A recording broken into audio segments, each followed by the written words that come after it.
Sore hari ini saya mau berbagi. Di sini yang suka main ular tangga siapa? Masa kecilnya itu loh main ular tangga. Ada toh. Kalau yang ibu-ibu main karet. Nah, saya nggak bahas main karet. Saya bahas ular tangga. Ada yang namanya iman ular tangga. Tahu iman ular tangga? Kadang naik, kadang turun, kadang naik, kadang turun. Gitu loh. Kalau pas Natal naik.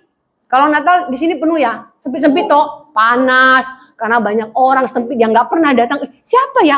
Masa Bapak nggak ingat saya? Saya kan 5 tahun yang lalu, Pak. Oh iya, gitu. Paskah datang. Tiba-tiba rame, kursi yang tadi numpuk-numpuk itu kurang loh. Nah itu orang namanya Kristen musiman, kayak musim duren. Nah jadi Natal itu rame, apalagi Paskah atau mungkin acara lagi, ada acara makan-makan ini di gereja, ya. Apalagi kalau diumumkan nanti makanannya babi panggang, sate, babi tore, semua ada. Datang itu. Yang tadinya biasanya datang cuma bapaknya, ini bapaknya, ibunya, mertuanya, emaknya, neneknya, kakeknya, tetangganya semua dibawa. Rame. Pendetanya senang, pikir minggu depan datang lagi. Mana keluarganya? Oh ya begini ya begitu. Lama-lama hilang yang datang tadi. Baru nongol lagi setelah tahun baru lagi ya, seperti itu. Nah iman ular tangga itu seperti itu. Jadi kadang naik, kadang turun. Saya percaya ada di sini yang imannya ular tangga. Saat susah, imannya turun.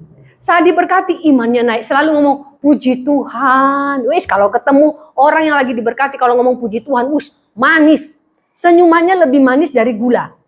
Puji Tuhannya banyak. Setiap perkataan, setiap ucapan puji Tuhan. Coba kalau hidupnya lagi susah, jangankan ngomong puji Tuhan. Lihat orang aja, itu sudah menakutkan. Iman ular tangga seperti ini. Jadi saya beritahu, mungkin di antara kita ada yang imannya seperti ular tangga. Yang pertama, ciri-cirinya, lihat kiri kanan Anda dulu. Kalau dia ganteng, bilang dulu, kamu ganteng. Jangan sesama pria ya. Oke, ciri-ciri yang pertama, bergantung. Kalau main ular tangga itu kita bergantung pada dadu. Jadi kita kan harus bergantung. Kalau dadunya bisa, kalau satu biasanya kita kecewa karena jalannya cuma satu, betul ya? Tapi coba kalau dadunya 6. Biasanya kalau main ular tangga itu dadunya cuma 1, bukan 2. Jadi dadunya 1, kita berharap selalu yang keluar 6. Berarti bergantung pada dadu, bukan bergantung pada duda ya. Jangan itu. Bergantung pada dadu. Hari ini apa yang artinya bergantung pada dadu? Anda bergantung pada kekuatan Anda sendiri. Anda mau melakukan sesuatu, kalau tidak melibatkan Tuhan, pasti gagal. Kita baca ayatnya. Yeremia 17 ayat 5. Saya mau jemaat yang baca ya. Yeremia 17 ayat 5. Inilah firman Tuhan. Terkumpullah orang yang mengandalkan manusia, yang mengandalkan kekuatannya sendiri, dan yang hatinya menjauh dari Tuhan. Ini firman Allah yang ngomong loh. Terkutuklah. Tuhan itu penuh kasih. Ketika firman Allah katakan terkutuklah orang yang mengandalkan manusia. Hari ini ketika Anda cari kerja, Anda lebih mengandalkan orang membantu Anda. Kemudian Anda kecewa. Ketika Anda butuh bantuan, Anda minta bantuan orang, tidak ditolong, Anda kecewa. Karena tadinya Anda lebih bergantung kepada manusia. Kenapa banyak orang, kalau dulu ya, saya tidak tahu, sekarang kan kalau mau jadi masuk pegawai negeri kan ikut ujian. Kalau dulu tidak loh. Kalau ada omnya yang bupati, wakil bupati atau apapun, itu melalui namanya itu orang dalam ordal. Nah, ini yang sering kita lihat bagaimana orang dulu lebih mengandalkan orang lain. Di gereja ada beberapa orang mengandalkan orang dalam surga. Ada ordalnya surga. Nanti kan ada pendeta. Ya dah. Istriku pendoa syafaat loh Bu. Terus ordal. Orang dalam surga. Saya beritahu ya, orang yang sering doa belum tentu masuk surga. Percaya nggak? Orang yang sering ke gereja belum tentu masuk surga. Karena ada orang, dia memakai kekristenannya hanya sebagai identitas. Dia datang berdoa, namanya pendoa syafaat, tapi mulutnya tidak bisa dijaga. Kalau udah ceritain orang lebih panjang dari kereta api. Tapi kalau ke gereja, rajin, berdoa rajin. Jadi ini tipe-tipe orang yang mengandalkan kekuatannya sendiri dan berpikir dengan mengandalkan kekuatannya sendiri dia bisa sukses. Di sini kita melihat di dalam Alkitab, Gideon. Ada ya yang baca Gideon ya. Jadi Gideon ini ketika Tuhan memilih dia untuk memimpin ya, berperang. Gideon bawa berapa orang? 30.000 orang. Karena dengan jumlah yang seperti itu pasti musuh takut dong. Tuhan bilang seperti ini. Sebentar, kalau sebanyak ini nanti malah orang Israel berpikir kita menang karena jumlah kita banyak. Kurangi. Berkurang dulu 10.000. 10.000 itu masih banyak. Tuhan bilang, nggak usah kebanyakan. Akhirnya tinggal berapa? 300 orang. Bayangin, berapa persen itu? 0,01%. Hari ini kalau kita mengandalkan kekuatan kita 100%, kita kalah. Tetapi lihat, kita hanya diberikan Tuhan, istilahnya mengandalkan, bukan mengandalkan sih, memakai kekuatan kita 0,01%. Sedangkan 9,99% itu Tuhan. Jadi hari ini apapun yang Anda kerjakan 0,01% itu niat Anda untuk melakukannya. Sedangkan 9,99% itu berkat Allah dalam hidup Anda. Tapi orang yang mengandalkan kekuatannya tidak akan pernah mendapatkan angka ini. Karena dia lebih mengandalkan kekuatannya. Kalau kekuatan Tuhan 9,99% itu bisa dikatakan, gak usah 100% deh. Pasti berhasil. Kita dengan 0,01% belum tentu berhasil. Ini hidup kita harusnya sebagai orang percaya. Ini hidup kita sebagai orang beriman. Berarti kita tidak usah mengandalkan hebatnya kita. Omku kan polisi, bisa bantu. Oh, pamanku kan di bagian ini di kantor ini. Jangan andalkan manusia. Jangan pernah andalkan manusia. Terlebih ketika kita sebagai dalam keluarga ya, ini yang sering jadi masalah. Beberapa anak mengandalkan orang tuanya. Padahal anaknya sudah dewasa. Tapi dia terus mengandalkan orang tuanya mengambil keputusan dalam hidupnya. Salah loh ya. Ketika kita sudah dewasa, ketika mengambil keputusan, kita ini mengandalkan Tuhan. Memang Tuhan memberikan hikmat kepada orang tua, tetapi tetap kembali kepada Tuhan. Tanya Tuhan. Jangan mengandalkan orang tua. Nanti ketika salah, yang salah orang tuanya lagi. Termasuk ketika Anda mau bertanya kepada Tuhan, Tuhan saya mau bertanya ini. Kemudian Anda minta didoakan sama pendeta. Ternyata tidak seperti yang Anda inginkan. Salah lagi pendetanya. Jadi iman yang bergantung pada dadu ini seperti iman ini tadi. Ular tangga. Jadi bergantung pada kekuatan sendiri. Gideon kalau dia membawa 30.000 orang pada saat itu, Tuhan sendiri mengatakan, pasti nanti orang-orang ini sombong, berpikir karena kehebatannya. Hari ini kalau Tuhan tidak memberikan jumlah yang besar dalam hidup Anda, baik itu uang, baik itu kesempatan, itu bukan karena Tuhan tidak cinta Anda. Tapi Tuhan bilang, itu bagianku, bagianmu segini saja untuk melakukan. Tapi kita protes, Tuhan kok cuma segini ya Tuhan? Tuhan bilang, itu bagianku. Ini yang harus kita pahami. Ketika kita punya iman, kita tahu siapa yang kita andalkan.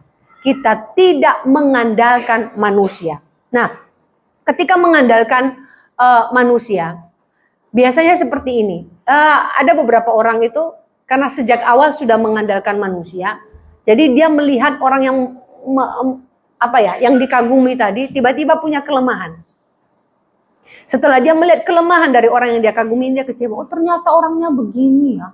Ternyata begini ya. Saya katakan tidak ada manusia yang sempurna. Termasuk beberapa orang yang mengatakan, pendetanya ternyata begini, tidak ada manusia yang sempurna. Tetapi kalau kita kerjanya hanya melihat kelemahan orang lain, kita keliru. Kita sendiri juga punya kelemahan banyak. Makanya firman Allah katakan, lihat balok di matamu. Bisa nggak lihatnya? Nggak bisa.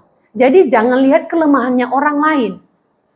Kita harus melihat sisi positif dari setiap orang. Itu pasti ada. Karena Tuhan menciptakan manusia ini pasti punya sisi positif. Ada satu cerita. Jadi anak desa lah. Kalau zaman dulu itu kita belajar bahasa Inggris itu SMP. Nggak ada bahasa Inggris waktu SD.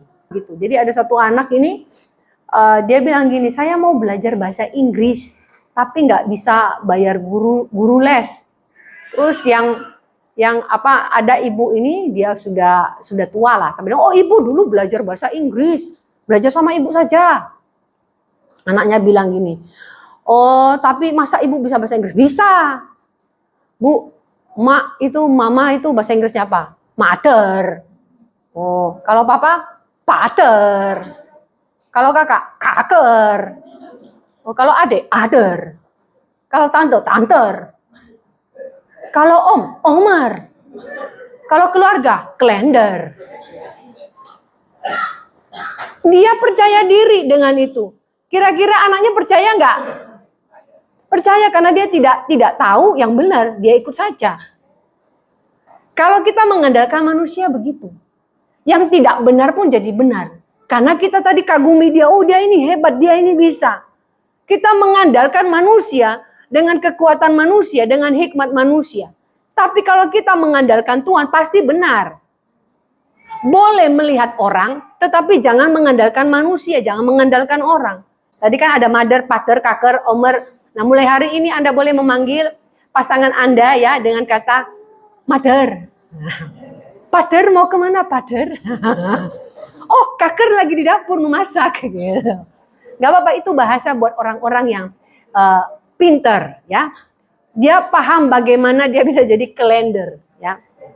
Nah, jadi bergantung kepada dadu seperti ular tangga, itulah kehidupan orang Kristen yang bergantung pada kekuatannya sendiri. Ingat, porsi kita hanya 0,01%. Porsi Tuhan sisanya 9,99%. Kalau Anda main puzzle, main gambar yang disusun, kalau ada biji yang disusun itu 100, Anda cukup susun 1 biji saja. 99 biji itu Tuhan yang susun. Itu porsi kita. Jangan bilang, Tuhan kok cuma 1? Tuhan bilang, jangankan 1, saya kasih setengah aja kamu bingung kok. Jadi porsi kita ya segitu itu. Karena Tuhan tahu kemampuan kita. Makanya andalkan Tuhan. Jangan andalkan dunia ini. Jangan andalkan kekuatan sendiri. Ada momen di mana kita mengandalkan kekuatan sendiri karena kita merasa bahwa tidak ada yang mengerti saya.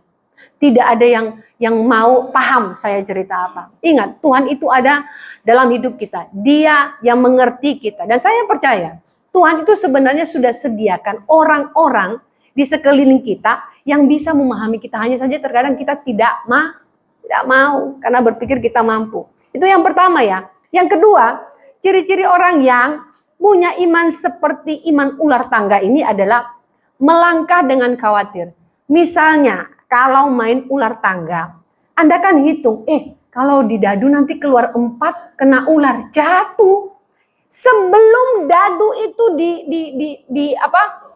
dikocok ya, terus dituang gitu, udah ketakutan dulu, jangan 4. Ada kekhawatiran. Kita seperti itu, belum terjadi sudah khawatir. Aduh, anakku usianya sudah 32 belum menikah. Aduh, jadi perawan tua dia nanti. Anda sudah takut. Aduh, ini motorku cicilannya belum selesai tapi aku sudah di PHK. Bagaimana ini? Aduh, bagaimana ini? Aku kok mukaku tambah jelek. Nggak ada orang yang tambah jelek. Benar enggak? Nggak ada firman Allah katakan, maka Tuhan menciptakan manusia jelek pada hari ke-7. Nggak ada. Saya beritahu, kenapa kalau di luar negeri yang menang jadi top model itu orang hitam. Udah hitam sampai kilat gitu, yang putih cuma giginya tok. Kenapa itu yang juara? Karena itu yang cantik menurut mereka. Di sini hitam dikit, beli pemutih. Lotion pemutih. Beli odol pemutih gigi. Sabun pemutih. Siapa? Baklin dibuat pakai mandi. Karena kepengen putih. Karena menurut kita orang Asia putih itu cantik. Buat orang bule, kok pucet? Kayak pohon pisang. Karena menurut kita seperti itu. Kalau di daerah, terus kalau di Afrika, yang lehernya panjang. Jadi mereka itu dikasih kalung besi, ditambahin sampai lehernya panjang. Itu paling cantik. Kalau saya lihat, cantiknya dari mana ya? Tapi bagi mereka itu cantik. Saya pengen lihat videonya. Ternyata orang yang lehernya panjang itu nggak bisa lihat langsung. Hai, dipanggil. Saya jadi, kalau di sini itu kayak kena stroke ringan ya. Tapi bagi mereka itu cantik. Kita jangan berpikir, oh ini jelek, ini cantik, nggak usah menilai. Tidak ada yang jelek di hadapan Tuhan, yang jelek itu perbuatan. Kalau wajah fisik kita ini ciptaan Tuhan, semua cantik, semua ganteng. Makanya pria-pria ganteng yang ada di tempat ini percayalah, Anda bukan tidak laku. Mata si cewek aja yang agak butek ya, nggak bisa lihat. Kok nggak lihat cakep ya? Itu dia perlu dicuci matanya. Dia kurang melihat kecakapan Anda. Demikian juga buat cewek-cewek yang hari ini belum menikah. Saya beritahu, itu pria itu butuh dicuci matanya sedikit. Mungkin dibelikan sedikit untuk menghilangkan rabun-rabun di matanya. Tapi saya percaya setiap orang diciptakan sempurna oleh Tuhan. Jadi ketika kita melangkah dengan percaya diri, iman kita tidak seperti iman ular tangga. Kalau iman ular tangga itu khawatir. Kalau dapat ini nanti dapatnya ular turun lagi. Ini kekhawatiran. Sakit sedikit khawatir. Aduh kalau aku mati utangku masih banyak. Lumayan sih lunas langsung. Tapi gimana ya? Orang sakit loh. Takut mati. Kapan lalu saya ketemu satu orang. Dia sudah tua. Dia batuk. Terus baru saya bilang, kenapa Pak? Terus nangis. Nah loh Pak, kenapa Pak? Saya nggak ngomong apa-apa loh Pak. Saya batuk. Terus kenapa nangis Pak? Kalau nanti saya batuk, saya mati. Sampai saya bilang sama gembalanya, Pak, ini batuk juga bisa mati, tak Pak? Ini batuk apa namanya? Batuk pisau. Jadi orangnya memang sensitif. Tiap kali ketemu saya nangis. Saya pikir, apakah saya ini bawang? Kenapa tiap kali ketemu saya dia nangis? Ternyata memang orangnya sensitif. Jadi dia kalau sakit, apa gitu dia nangis. Jadi hidupnya itu penuh dengan kesedihan. Saya cuma bilang seperti ini, Pak, jangan pernah khawatir. Tuhan itu baik. Jangan takut mati. Apalagi kalau kita punya iman di dalam Kristus. Ingat, kematian itu justru awal bagi kita. Amin. Paulus mengatakan, keuntungan kalau mati itu di dalam Tuhan. Jadi jangan pernah khawatir.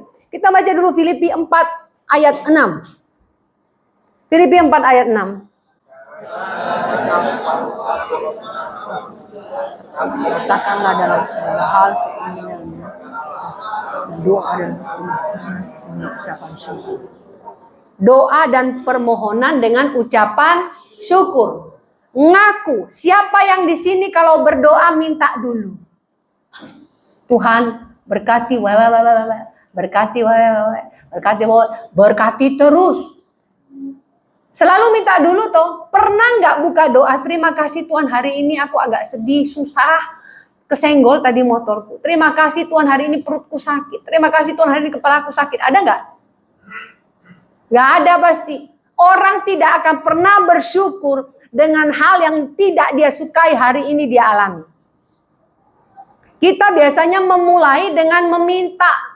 Ada lagi memulai dengan protes. Doa yang benar bersyukur dulu. Dikatakan seperti ini. Dalam doa dan permohonan dengan ucapan syukur. Mulailah doa itu dengan ucapan syukur. Terima kasih Tuhan. Anakku sudah melamar kerja sudah 3 bulan. Sampai hari ini belum diterima. Tapi aku percaya Tuhan. Engkau Allah yang penuh dengan berkat. Jehovah Jireh menyediakan. Ucapkan syukur dulu. Kemudian perkatakan perkataan iman. Baru minta. Terima kasih Tuhan hari ini perutku sakit. Tapi bersyukur masih bisa makan. Itu tindakan iman berkata-kata baru minta. Tapi mohon kesembuhan yang daripada Tuhan. Itu cara berdoa yang benar. Terima kasih Tuhan anakku bisa sekolah sampai SMA. Dan hamba percaya Tuhan, kami percaya Tuhan sudah sediakan dana untuk kuliahnya. Dalam nama Yesus kami percaya. Engkau Jehovah Jireh, baru minta. Bersyukur dulu sudah sekolah sampai SMA. Perkatakan perkataan iman, barulah meminta. Itu baru namanya doa. Jadi orang-orang yang tidak pernah khawatir mengerti apa yang namanya mengucap syukur di dalam kesusahan. Jadi ini, nah yang di dalam Alkitab, orang yang waktu itu diceritakan khawatir, Petrus, waktu dia melihat Yesus berjalan di atas air, dia pede tuh. Yesus, apakah engkau itu? Oh iya, aku mau ke sana. Yo sini yo. Gitu. Dia udah mulai jalan, tiba-tiba ada angin. Khawatir dia. Akhirnya dia tenggelam. Kalau kita tahu kita ada di dalam Kristus, Kristus ada di dalam kita, nggak usah khawatir. Kenapa Anda khawatir dengan banyak hal? Apalagi ada beberapa orang Kristen sekarang diancam di pekerjaannya, diancam di lingkungannya. Ada orang yang melakukan hal-hal yang tidak adil. Percayalah, Tuhan kita adil. Ada waktunya Tuhan yang akan ambil alih. Tuhan yang akan membela Anda. Nggak usah bela diri. Karena Tuhan kita tahu waktu yang tepat membela kita. Jika hari ini banyak orang memperlakukan Anda dengan tidak adil, Tuhan akan turun tangan. Berdoa saja, tapi doanya jangan bilang, Tuhan balaskan dendamku. Emang film India. Film India itu ya, ceritanya balas dendam terus. Kadang-kadang saya juga heran, kenapa mukulnya kok lama? Mau mukul aja, ting-keteng-keteng, kok lama, pukul aja toh. Terus mau nyatakan cinta, saya sembunyi-sembunyi di pohon. Nyatakan aja cintanya, kenapa harus sembunyi di pohon? Pria-pria kalau menyatakan cinta, tolong yang jomblo langsung saja ya. Nggak usah sembunyi-sembunyi di pohon kayak maling aja Anda. Nah, jadi jangan khawatir. Di sini ketika bicara Petrus, tahu bahwa itu Yesus, kenapa dia khawatir? Kalau kita tahu, kita percaya di dalam Tuhan, kita nggak pernah khawatir. Hari ini apa yang menjadi kekhawatiran Anda? Saya percaya setiap orang khawatir akan sesuatu. Tidak ada yang tidak. Kita ini manusia. Normal kalau kita khawatir akan sesuatu. Tapi kalau kita tahu bahwa kita punya Tuhan, kekhawatiran ini hanya lewat sekilas. Karena kita percaya tadi porsi kita hanya 0,01%. Sisanya itu Tuhan. Apa yang 0,01%? Niat kita. Misalnya Anda bekerja, mau diberkati Tuhan. Lakukan dengan niat 0,01% itu bagian Anda. 9,9 itu porsinya Tuhan. Hari ini Anda memang mau berdoa untuk anak Anda. Porsi Anda hanya berdoa dan beriman. Selanjutnya biar Tuhan, jangan atur Tuhan. Tuhan aku mau dia jadi polisi. Tuhan aku mau dia jadi pegawai negeri. Tuhan aku mau dia jadi dokter. Tanya dulu anaknya mau cita-citanya mau jadi apa. Kok dipaksa anaknya mau jadi apa? Orang tua sekarang ini suka memaksakan cita-citanya yang tidak tercapai dulu ke anaknya. Akhirnya anaknya menjadi punya beban hidup, punya kekhawatiran sendiri. Si orang tua khawatir anaknya nggak bisa seperti yang dia cita-citakan, anaknya khawatir bahwa dia juga tidak akan bisa seperti yang diinginkan orang tuanya. Jadi tidak seperti ini. Hidup di dalam iman yang tidak seperti ular tangga, hidup yang tidak pernah khawatir. Mau angka apapun Tuhan kasih di dadunya, kita siap. Karena kita percaya angka apapun yang keluar pasti berkat, pasti tangga, nggak ada ular. Apapun angka dadu yang Tuhan berikan kepada kita pasti naik ke atas, tidak pernah turun. Yang membuat kita turun dalam iman kita adalah kekhawatiran. Yang membuat kita turun dalam iman kita adalah mengandalkan kekuatan sendiri. Ada satu anak ke sekolah. Anak ini pintar, dia juga ke sekolah bareng anak ini bareng-bareng. Mereka selalu seperti berlomba ya, siapa namanya anak sekolah gitu ya. Kadang-kadang kalau temannya juara beda 0, aja nilainya sudah merasa kecewa. Suatu kali anak itu datang ke sekolah yang nilainya selalu di bawah temannya ini, dia tuh nggak pernah pakai kacamata. Tidak pernah, tiba-tiba dia pakai kacamata waktu itu datang. Cuma waktu dia pakai kacamata, dia tidak pakai kacamata itu di matanya. Dia taruh di kepalanya. Gurunya bilang, kenapa kamu pakai kacamata hari ini di kepala lagi? Iya, kepala saya lagi minus. Hah? Otak saya hari ini lagi minus, Bu. Hari ini, kalau memang pikiran kita sedang khawatir, kita tidak usah menggunakan cara manusia untuk menghilangkan kekhawatiran ini. Datang di bawah kaki Tuhan, berdoa. Karena Roh Kudus itu penghibur. Dia akan menghibur kita di saat susah. Dia akan menghibur kita di saat kita tidak kuat. Ini hebatnya kita ketika kita punya Roh Kudus. Jadi hilangkan kekhawatiran. Nah, kenapa Petrus tadi takut ketika dia tenggelam? Karena dia tidak melihat jauh bahwa Yesus berkuasa atas alam semesta. Badai tunduk kepada Yesus.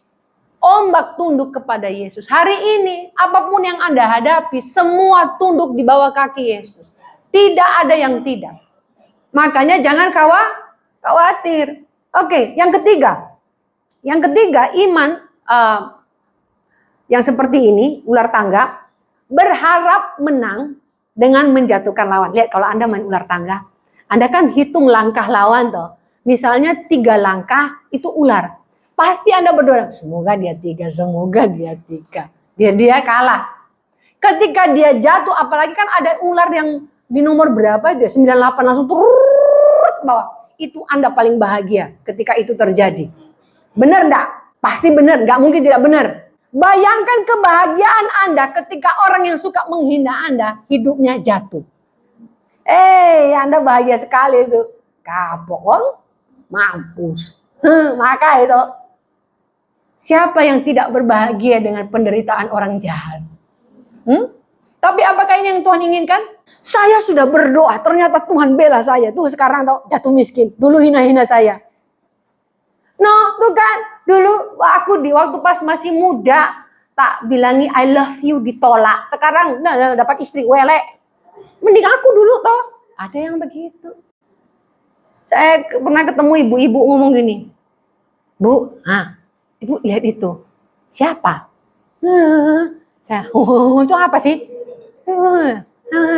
Apa bu? Itu mantan pacar saya dulu. Bukan mantan sih. Sempet aku naksir bu. Terus nolak aku loh bu. Jadi ceweknya menyatakan cinta. Terus kenapa? Ibu mau nyatakan cinta sekarang? Enggak bu, aku udah punya suami ganteng. Itu loh bu, lihat belakangnya, burine. Saya lihat belakangnya. Kenapa? Welek toh. Kenapa? Itu istrinya. Masa nolak aku, nemunya yang gitu bu. Saya bilang, saya rasa itu memang yang terbaik buat dia bu. Dia bisa bahagia hingga hari ini karena ketemu yang welek yang ibu bilang itu. Kalau dia menikah sama ibu, mungkin dia sudah mati atau stroke bu. Bu, gak paham saya ini apa? Terus saya bilang gini, biasanya beberapa orang itu, saya kan pernah cerita, ada satu orang itu pernah ngomong ke saya, dia tidak mau ke gereja. Jadi dia pertama di gereja A. Waktu dia di gereja A, dia itu kecewa sama pendetanya. Dia pindahlah ke gereja B. Waktu dia pindah ke gereja B, enggak betah, ibadah belum selesai pulang. Saya bilang, kenapa? Ibu tahu enggak? Yang main drum mantan pacarku. Lah terus masalahnya apa? Putusnya dulu enggak enak, Bu. Kenapa? Barang-barang pemberianku dipulangi semua. Ya lumayan tuh tinggal jual balik atau pakai balik, kok susah sih. Pindah lagi di gereja C. Tahu yang terjadi di gereja C? Ada wanita yang tidak dia sukai jadi usher yang nyalam-nyalam. Jadi kalau dia yang usher dilewati, seret. Tak bilang, kenapa lagi si wanita itu? Itu kan yang menikung. Menikung itu apa lagi? Ya kan waktu itu kan aku mau nyaris nikah sama ini terus ditikung sama itu. Pertanyaannya dia nikah juga nggak sama itu? Enggak. Ya sudah kan sama-sama nggak dapet. Terus kenapa marah? Saya beritahu ya jemaat di tempat ini, Anda pindah dimanapun, Anda akan ketemu manusia dan semua antik. Tidak ada yang tidak antik. Cari gereja yang nggak ada antik. Saya sudah pernah bilang, Anda mau pindah ke gereja jenis apapun, Anda akan ketemu orang antik. Kalau Anda tidak punya Kristus dalam hati Anda, semua salah. Bahkan sandal jepit pendeta pun bisa salah di mata Anda. Karena orang antik ini kalau nggak ada yang bisa disalahkan, salahkan sandal jepitnya. Jadi berharap lawan itu jatuh. Ini iman ular tangga. Kita senang ketika orang itu sial, apalagi orang itu jahat. Kita membandingkan diri dengan orang lain. Ketika melihat orang lain itu, kita yang sendiri berpikir lah, sombong ya gitu. Tiba-tiba sial, senang. Ini bukan tipe orang Kristen ya. Ini tipe orang yang senang ketika melihat orang lain jatuh. Ini tipe orang Kristen yang punya iman ular tangga. Dan kalau orang itu sampai di angka yang ada ularnya, apalagi yang panjang, tertawanya bahagia. Bahkan doanya tadi yang tidak berbahasa roh jadi berbahasa roh. Langsung penuh Roh Kudus dia. Mengucap syukur dengan kesialan orang lain. Hari ini bertobat. Saya cerita kapan lalu di mana ya? Saya cerita ada satu anak, ini saya ulangi lagi ceritanya. Ada satu anak, dia itu nangis, lari ke mamanya. Mamanya bilang, kenapa kamu nangis nak? Bapak jatuh bu. Oh kenapa? Bapakmu celaka tak? Luka? Enggak. Terus kenapa kamu sedih? Kalau bapak jatuh enggak apa-apa kok. Aku dipukul bapak. Loh kenapa bapak pukul kamu? Soalnya waktu bapak jatuh aku ketawa bu. Hari ini siapa yang tertawa dengan ketika orang lain jatuh? Mau dipukul sama Tuhan Anda? Mau nggak? Hati-hati loh. Jangan tertawa karena kita menganggap itu kesialan orang lain. Nanti Tuhan bisa sentil kita. Ada masanya orang dia mengalami masa-masa sukar dalam hidupnya. Biar dia melewati itu supaya Tuhan membentuk hidupnya. Jangan menganggap bahwa dia lagi sial. Ingat, tidak ada Alkitab yang mengatakan maka Tuhan menciptakan hari kesialan. Tidak ada hari sial. Yang ada adalah masa-masa proses. Itu yang namanya padang gurun. Bangsa Israel 40 tahun di padang gurun. Apakah Tuhan menghukum? Bukan. Itu masa Tuhan memproses mereka. Yesus puasa 40 hari di mana? Padang gurun. Itu masa manusianya diproses. Dicobai oleh iblis berapa kali? 3 kali. Itu masa-masa proses. Jadi ingat, kita yang ada di tempat ini tidak ada yang namanya hari sial. Tidak ada yang namanya sial. Tidak ada. Yang ada di dalam Tuhan adalah hari-hari proses yang kemudian kita akan diberkati oleh Tuhan. Kita baca Yeremia 17 ayat 9. Betapa liciknya hati, lebih licik daripada segala sesuatu. Hatinya sudah membatu. Siapakah yang dapat mengetahuinya? Orang licik ini, ya, dia senang ketika orang lain sial. Dia senang ketika dia lebih diberkati dari orang lain. Bahkan dia berusaha menjatuhkan orang lain. Anda tahu kisah tentang Yakub? Apa yang dilakukan oleh Yakub? Mencuri pisang, bukan? Hah? Dia mencuri hak kesulungan kakaknya. Dia licik. Ini karena awal Tuhan menceritakan bagaimana Yakub menjadi orang yang licik. Tetapi akhirnya dia diubahkan. Orang-orang yang bertobat hidupnya, Tuhan memberikan dia kemenangan. Kalau tadi Yakub tidak bertobat, dia tetap menjadi orang yang licik, dia tidak diberkati Tuhan. Tetapi ketika dia bertobat, dia diberkati Tuhan. Artinya apa? Tuhan memberikan kemenangan bagi setiap orang yang mau bertobat. Ini iman kita. Iman kita di dalam Kristus tidak ada ceritanya turun naik, turun naik, turun naik. Kayak orang masuk rumah sakit itu loh. Kalau nafasnya tinggal itu kan wes innalillahi itu langsung. Jadi iman kita itu harus stabil dan terus naik kalau bisa. Jangan pernah naik turun. Datang hanya pas Natal, merame-ramekan tempat sini, sumuk tempat ini pokoknya Natal itu yang biasanya keringat cuma sedikit, ini bahasa goblok satu baju. Tipe-tipe Kristen yang punya iman seperti ini. Kalau Anda menemukan orang-orang seperti ini, ya di samping Anda, di sekitar Anda, tolong doakan orangnya. Bilang, mari kita punya iman seperti tangga saja, nggak usah ada ularnya. Amin. Ularnya biar yang orang sana saja. Jadi kita harus punya iman yang stabil. Tapi kalau bisa jangan hanya stabil terus. Terus naik, terus naik, terus naik. Iman itu harus dikerjakan. Meskipun kita masuk surga bukan karena perbuatan, tetapi untuk mendapatkan keselamatan kita juga harus bisa berbuah. Apa buah? Ada di dalam Galatia 5 ayat 22 dan 23. Harus berbuah. Nah, kalau Yeremia mengatakan hati itu memang licik. Kita karena punya Roh Kudus, kita tidak akan seperti itu. Ini yang membuat kita bisa mengontrol diri. Biasanya gini, orang-orang yang bukan hanya licik ya, orang-orang yang suka menjatuhkan orang lain itu biasanya orang yang sombong. Jadi kalau sombong banget gitu ya, apa-apa sombong. Jadi orang-orang sombong ini hanya kalau apa-apa itu hanya memikirkan dirinya sendiri, semua tentang dirinya. Sekarang saya tanya, kalau ada orang diajak ngobrol gitu ya, orang-orang yang sombong tuh begini. Kalau dia ditanya, bis apa yang keren? Bisa jadi gue. Bus apa yang ganteng? Buset gue lagi. Gitu.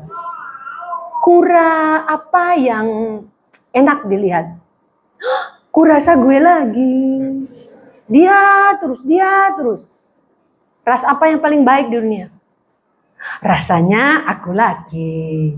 Dia lagi. Ini orang-orang tipe yang dirinya sendiri yang dipikirkan. Orang-orang sombong yang seperti itu. Jadi apapun yang ditanya itu semua tentang dirinya. Ya udah yang terakhir saya tanya, Mas apa yang lucu? Masa saya lagi? Dia lagi. Jadi kalau udah ngomong yang bagus-bagus mesti dia, tapi kalau yang jelek orang lain. Di gereja itu sering terjadi. Kalau ada yang bagus, semua ngeklaim. Itu kalau bukan saya tadi nggak begitu loh. Oh, Natal ini kalau bukan bantuan saya nggak bisa begini loh. Kalau saya tidak masak, nggak ada makanan yang enak waktu Natal. Kalau saya tidak bersih-bersih dekorasi, nggak bagus ini tempat. Semua dia. Tapi waktu ada yang jelek, kok begini ya ini? Itu tadi sih itu loh Pak, itu. Pokoknya nyari siapa yang salah.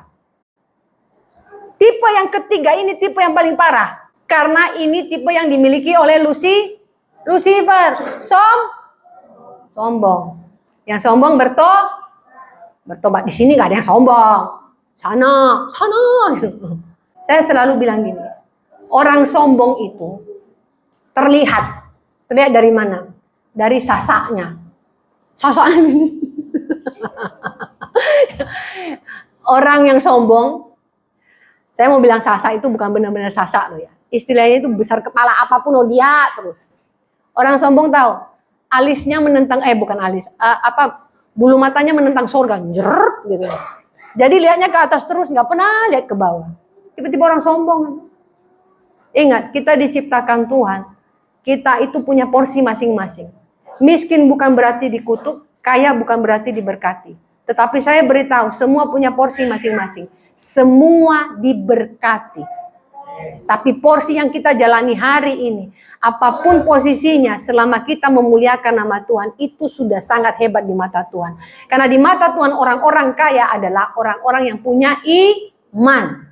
Jadi tidak seperti iman ular tangga. Jadi hari ini kalau firman ini menegur kita orang percaya. Jadi jangan hanya jadi seperti musim duren, datang di saat Natal, datang di saat Paskah, datang di saat susah, datang di saat mau cerai, datang di saat banyak utang. Jangan. Datang terus di bawah kaki Tuhan apapun masalah kita. Karena saya percaya Tuhan kita solusi dari segala masalah hidup kita. Jadi jangan pernah khawatir.